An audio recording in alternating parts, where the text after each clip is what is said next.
Guys, welcome back to TUTV. My name's Jack. I'm Hannah. This is Hannah's first time hosting. She's a longtime cast member here at TUTV, a real veteran, but first time hosting. How's it feel? I'm very excited. I was a little nervous, but I'm ready. I feel like it's going to energize me for the rest of the day. Dope. And yeah, I feel like I've done a lot of other roles, but never hosting. She used to be the director. I did. I directed for a little while. Yeah. And you used to be really on to me about what I could say on camera. What was up with that? He can be a little dicey sometimes with his word choice. So. That's debatable. Yeah. You have the editors nodding yes in the background. But we'll keep you in check for the show, okay? I will. Let me at least say, give me some freedom. No.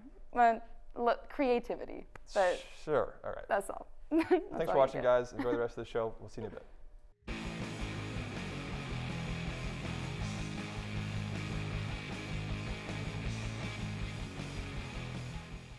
Hello and welcome back to TUTV News. I'm Christina. And I'm Parker. Let's dive into our stories this week.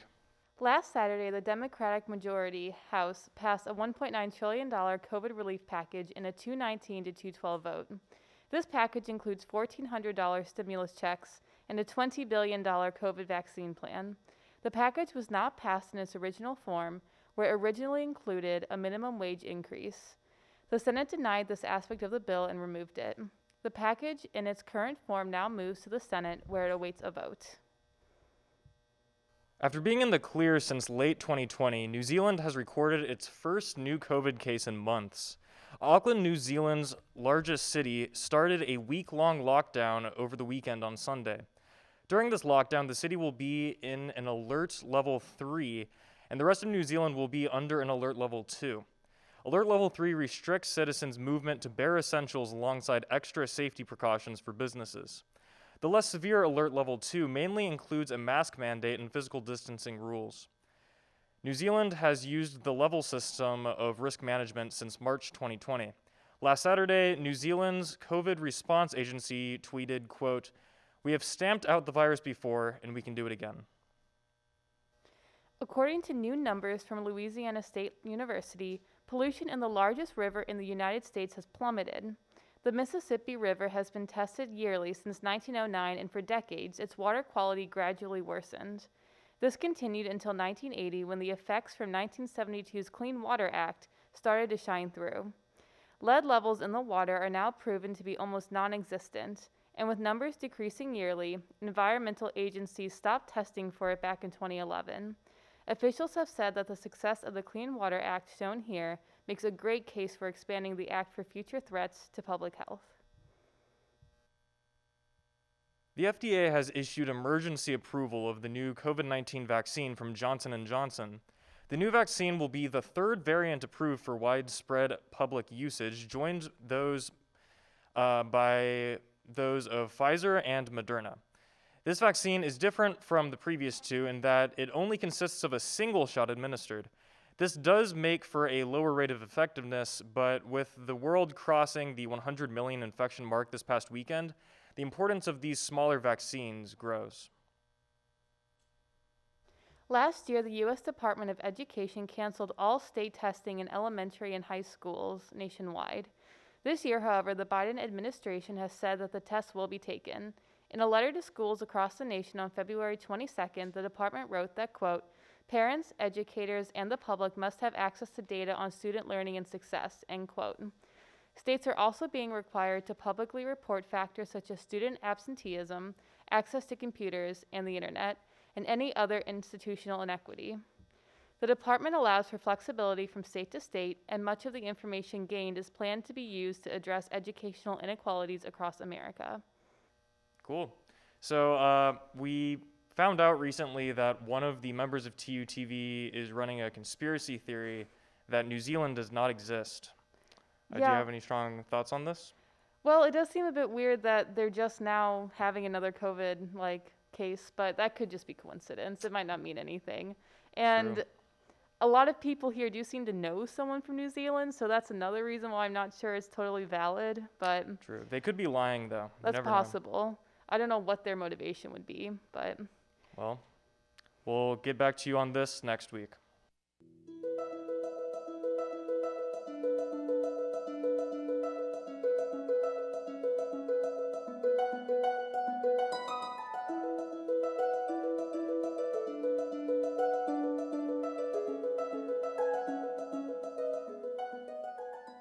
how's it going, y'all? Welcome back. Today we're here with Sam Kennedy. She is a Master's of Fine Arts student here at the University of Tulsa.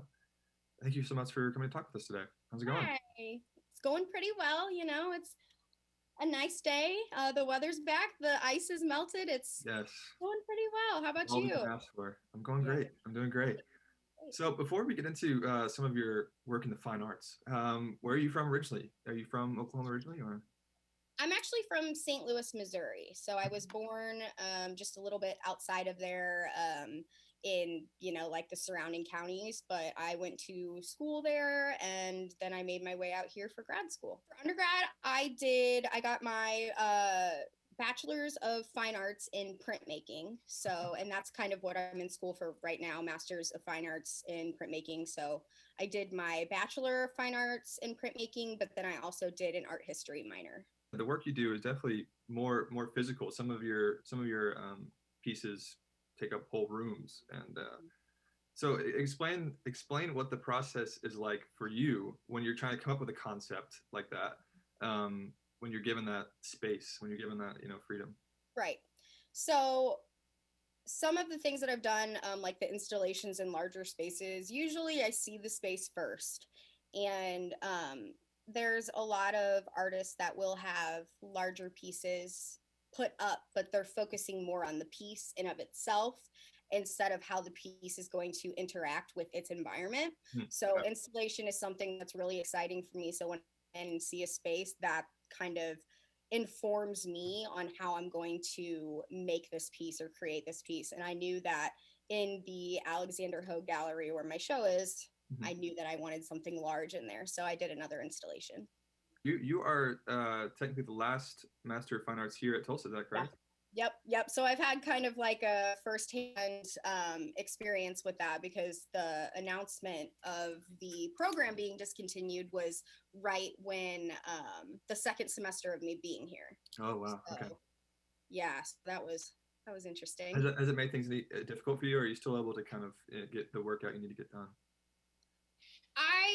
I would say that the work that I got done, while I'm glad that I got it done and I'm very happy with it, I think that it would have been completely different had the decision been different with school, because currently I don't really have a cohort right now. I'm the last one, so I don't have students to create like a community with. All throughout art school, I've always had a community of students where we'd hang out in the studio and we'd make work and we'd pop in each other's studios and be like, hey, check this out. What do you think? And this last year being the most important year for me, it felt pretty isolating, especially with the pandemic as well. Right. I bet that was tough. So yeah, so it's been interesting, but I think that the work wouldn't have been there had none of this stuff happened. For sure. And speaking of the work, talk to us a bit about your exhibition right now at Alexander Hogue's Gallery. So my exhibition, Everything Was Beautiful and Nothing Hurt, is in the Alexander Hogue Gallery in the basement of Phillips, or the ground floor. It is a solo exhibition of my work. It's mostly cyanotypes, which is a type of printmaking and also a type of photography. It was actually one of the first ways that they captured a photograph. And those are hung throughout the gallery, as well as these silicone sculptures that I have. And the cyanotypes are actually, in the cyanotypes, there's nature, mushrooms, flowers, dried things that I've collected, but then also there's these silicone skins or silicone slabs, and it's molds taken from my own body, but also the people that were closest to me as well, so like my family.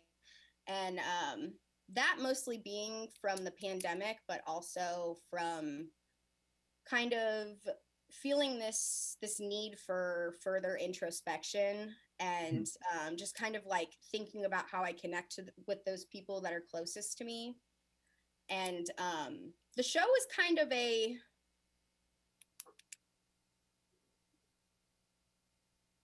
like my psyche, if I Okay. could explain it like that. Like it's Yeah. a little more personal, but I would explain the show as like a glimpse into the way that I process the world. It's very I wouldn't want to say somber, but it's very kind of it is what it is. And you see it, Yeah. you can't really tell if these figures are emerging or if they're decomposing. You can't tell if they started out as something else and they're transforming into humans. Um, just a lot of ambiguity, Yeah. and but also analyzing the way that I preserve these memories and the way that I preserve this introspection that I've been exploring. Right. Well, thank you so much for coming and talking with us today. We really appreciate it. Absolutely. And, Thank you so much for having me on. Yes. Anytime. And if fields are watching, please check out our art. It's great. Have a good one. Much. You too.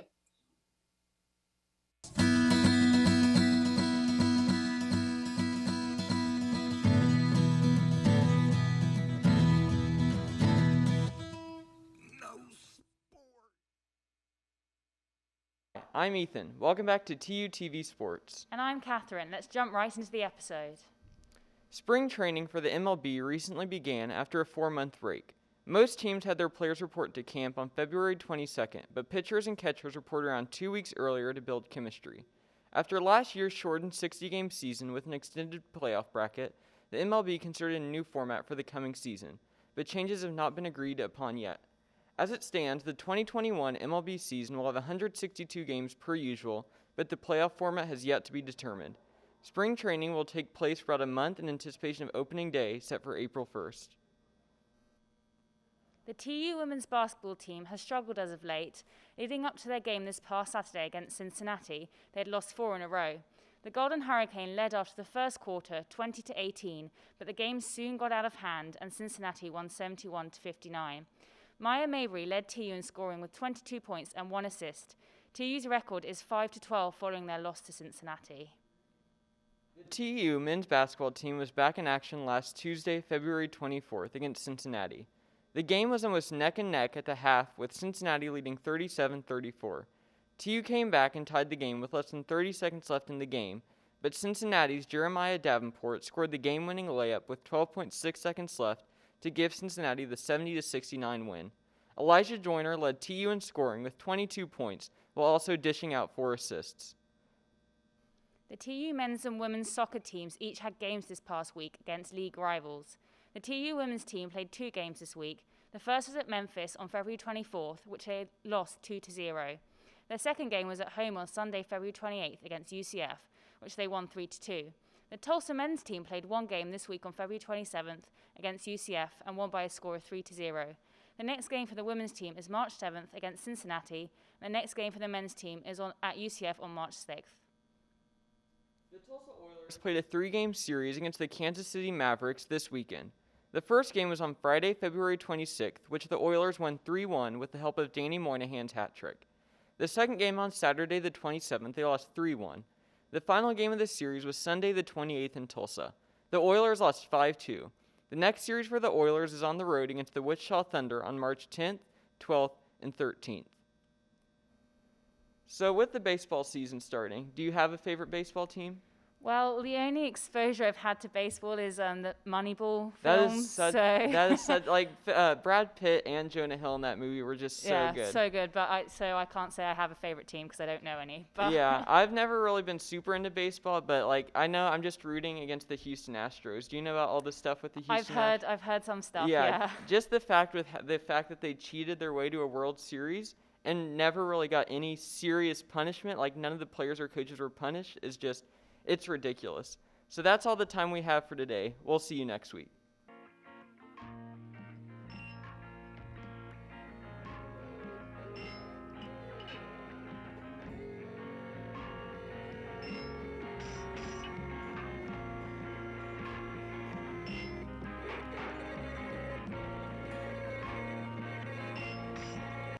Hi, welcome back to TUTV Entertainment. I'm David Jeffalone.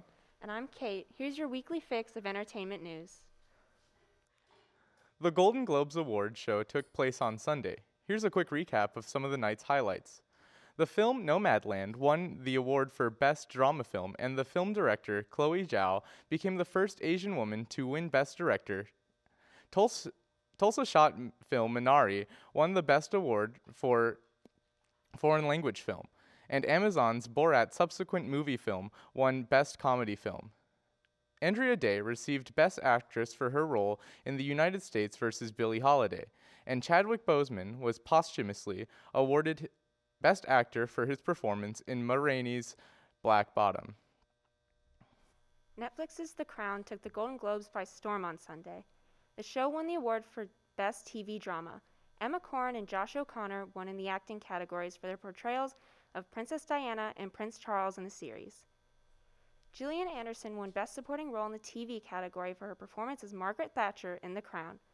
Netflix's The Queen's Gambit won Best Limited Series, while the show's lead, Anya Taylor-Joy, won Best Actress in the category. Schitt's Creek was awarded Best Comedy Series, and one of the show's stars, Catherine O'Hara, won Best Comedy Actress. Social media company Twitter has unveiled plans to release a new feature called Superfollow. This feature will allow users to charge their followers for access to additional premium content, such as newsletters, videos, or extra tweets. This feature follows in the footsteps of other paid subscription-based platforms used by content creators, such as Patreon or OnlyFans. The move comes as Twitter, which launched in 2006, seeks to expand its revenue beyond online advertising. News of the Superfollow feature has sparked mixed reactions from Twitter users, with many stating that they would not pay for additional content. Superfollow is expected to be released this year. A German radio station has issued an apology for controversial statements against K-pop boy band BTS. The station, known as Bayern 3, was met with outrage after its host, Matthias Matuszek, likened the group to the coronavirus. Matuszek went on to make several other comments which were deemed xenophobic by fans of BTS, as well as notable celebrities such as Halsey. The radio station released an apology over the weekend, stating that the host's comments were not meant to be, quote, hurtful or racist, end quote, and that he had simply taken the joke too far. Fans expressed that this issue was not just about BTS, but about the increased racism faced by Asian communities since the start of the COVID-19 pandemic. Lady Gaga's dogs have been returned after they were stolen during a violent altercation in Hollywood last Wednesday. The singer's 3 French bulldogs were on a walk with dog walker Ryan Fisher when he was attacked by 2 individuals. The assailants fled the scene in a vehicle with 2 of the 3 dogs, leaving behind a wounded Fisher. The Los Angeles Police Department released a statement Sunday morning that Fisher, who was shot during the attack, is in stable condition and that his injuries are not life-threatening. In addition, they added that the dogs had been found by an unidentified woman and returned to Gaga. There are currently no suspects in the case. The Hollywood Foreign Press Association responded this week to a controversy surrounding the lack of diversity amongst its membership. The organization, also known as the HFPA, has been criticized for failing to hire black individuals. The HFPA released a statement on Friday stating that it's developing an action plan to be more inclusive. The group also stated that they are, quote, fully committed to ensuring our membership is reflective of the communities around the world who love film, TV, and the artists inspiring and educating them, end quote. The controversy comes just days before the Golden Globes Awards show last Sunday, which the HFPA hosts. So how about that new Superfollow on Twitter? I'm super excited for it. I will be having exclusive content on my Twitter at Kate__KOE. Content will include pictures of my cat and my thoughts on the Muppets. So. Okay. I, on the other hand, will not be having a Superfollow feature on my account. Though if you do want to pay me for my content, hit me up. All right. That's it for this week. We'll see you next week. Thanks for tuning in. Bigfoot, Sasquatch, Skunk Ape, Abominable Snowman. This creature goes by many names, however, we know little about it. For example, is it even real in the first place? Probably not. As you can see from these pictures, most of the data found about Bigfoot is just very blurry, unfocused, distant objects that maybe look like it could be a hairy man. But people have still dedicated their lives to searching for this creature. For example, this Bigfoot show on Animal Planet. I can't believe they had the audacity to put this show on Animal Planet. But even these so-called experts haven't gotten any real clear footage of Bigfoot. Besides, of course, this muddy foot shape, which is obviously a Bigfoot foot, not just a regular shape in the ground. But lucky for you guys, that's where I come in. I am an casual Bigfoot expert. I've been interested in Bigfoot since I was a little kid, watching all the Bigfoot shows and documentaries, and I've never been convinced on his existence. However, if anyone's going to find him, it's me. Okay? I'm going to be going out into the woods here in Oklahoma with only a camera and a flashlight and my intuition. And if I can't find Bigfoot within a week, then he for sure does not exist. So join me on this journey in finding Bigfoot and discovering whether or not he's actually out there.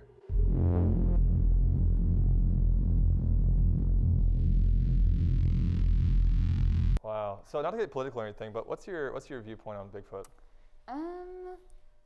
I would not say that I am an active Bigfoot believer. A passive Bigfoot believer, maybe? I don't even know if I would say I'm a passive Bigfoot believer. How about you? I'm a skeptic, that's for sure. Okay. That's why I wanted to do this series, is to kind of maybe close a coffin on this chapter of my life. All right. Good way to leave your college experience. Yeah. Sure. Before the show, I was telling you a story about how a girl I knew in high school said I looked like someone that'd be into Bigfoot. And you agreed, and a lot of people here agreed as well. I don't know what that means, and it kind of hurt my feelings. Explain. Well, it's not like a personal thing. I just feel like you, I don't know, you're excited to pursue this topic as a project. Well, and it doesn't matter that you're right. It matters that you would expect me to do that. I can't explain myself. I just feel like it comes, I don't know. You can be honest. I don't know. Because I have hairy legs, isn't it? It's what? Because I have hairy legs, isn't it? No. And big feet. That's probably why. No. Because you relate me to the I mean, I have average sized feet. I don't know if your feet are considered big or not. Mine are definitely, yeah. Well, maybe that's where it comes from. Don't try to talk your way out of this. But yeah, I'm excited to do that. It'll be good. Hopefully I get some good content. Oh, yeah. But as far as like the Golden Globes go, I didn't know any of the movies that they talked about. I mean, I maybe heard of them, but yeah, I just kind of forgot there was movies this year. I know. This was a weird year to like try to engage with movies. I feel like I knew more of the TV shows than I did the movies, but yeah, you want to talk about that one TV show you're a fan of? No, no, I don't. It's about a creek, but we don't say the first word. Oh, not that one, but you know. Oh, the other TV show? The other one, but that one too. It was not nominated for an award. Yeah, we don't have to cover that one. She watches some weird stuff. That's all you know. No, it's about horses. I don't. That doesn't make it any better. Well, thanks for watching, guys. Thanks for coming on, Hannah. And you guys have a good rest of the week. See ya. Bye, everyone.